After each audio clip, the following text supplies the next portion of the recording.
The fastest woman on earth is running to NYFW. Tori Bowie is a Valentino model, too. Tori Bowie is early for her interview, but that's no surprise as the fastest woman in the world. She's used to being first. As a three-time Olympic medalist and the winner of the recent NYFW World Championships in London, Bowie is one of the few Instagram stars who can't post number sign winning and actually mean it. But her victories aren't just on the track, as this New York Fashion Week will prove. After starring in the last Valentino campaign, with runway veterans like Selena Forrest, the 27-year-old will appear at various shows and maybe even appear on some catwalks. Stay tuned. We met the Mississippi native before her latest fashion gig to find out about gym makeup, mind games, and how to work out when you're feeling sick. You're ranked as the fastest woman in the world. Did you always know you'd be a champion? Not at all. I think I first realized that I had the potential to be good in college. It wasn't until then. Before that, I was really lazy. I hadn't matured yet, you know what I'm saying. I didn't really want to put the work in. What changed? I think what sparked me to put in the work is when I went to the World Championships in 2014. But if you're at the World Championships, aren't you already the best? No. I mean, I made the team. I was there to do a long jump. I was ranked number 1 in the world, and I got there and got last place. I think that's when I really changed. I was so down. I was hurt. I wasn't expecting to lose. I mean, I didn't even make finals. It was a surprise to everyone, to myself, to my coach. Nobody knows what happened, to this day. I was confused, and at that point, I was willing to do anything, to change anything, to start winning again. My entire life changed at that moment. Now that you're a gold medalist, when you race, do you know you'll win? I never know if I'll win. I just know to do my best. It's a mind thing, you know. When I'm on the starting line, I know everyone else on that line. We're all nervous, right? We all want to win.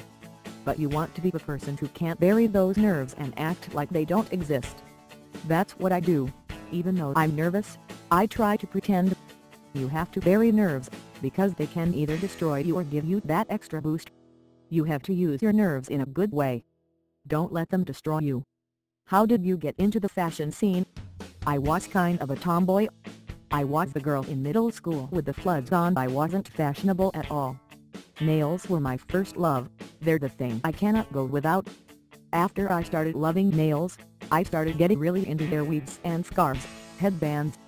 I changed my hairstyle every 2 to 3 weeks. Once a month felt like too little. Your hair changes for almost every meet. As a sprinter, do you feel like certain styles make races easier or harder? My coach thinks that, but it's not true. I remember when I had a fro, he said, that fro is gonna catch all the air and slow you down. He thought it was going to act like a parachute. He was wrong, obviously. Most Olympians do ads for peanut butter for cereal, but you're in the Valentino campaign. How did you first get involved with them? I'm still not sure how exactly it came about. But it was a great opportunity. I mean, of course, you can't turn down Valentino. And the experience was great. Overall, I know now that modeling is tough. It takes a lot of hours and a lot of energy. I thought modeling was going to be show up, take a few pictures, pack it up, go home. No. We were on site for like 12 hours. As a professional athlete, do you find there's still a stigma about being sporty and glamorous? I think we're past that. I think we're allowed to be girly, if we want to be. It's up to the individual and what makes us comfortable in our own skin. There's an eternal debate about wearing makeup to the gym. Do you wear makeup when you work out? Are you kidding? Of course. The first thing I pack for meets is my makeup bag. Sometimes in yoga, my mascara melts into my eyes and it's awful. But you've worn glitter eyeliner while competing and been great.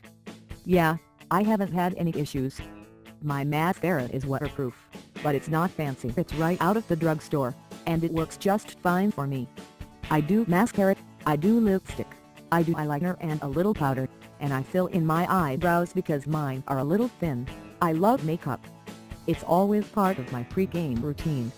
It's cold season. Do you work out even if you're feeling gross?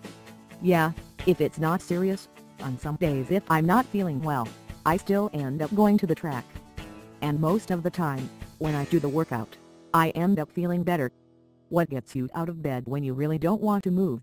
Knowing everyone's working just as hard as I am makes me run. Someone's coming to beat me, and I have to continue to work hard to keep my spot. Finally, can you give us some advice on sneakers? How can we tell when it's time for a new pair? That's a good question, but my answer is going to really shock you. How often do you think I change sneakers? Like once a week? No, I train in the same sneakers for 3 months. Because I'm a sprinter, it's not like my shoes wear out in an obvious way, like they might if you're a serious distance runner. The distance runners are really particular about that kind of thing. Actually, they keep up with exactly how many feet they've run in their shoes to the very T. They're very detailed about it. But for sprinters, it's fine every few months.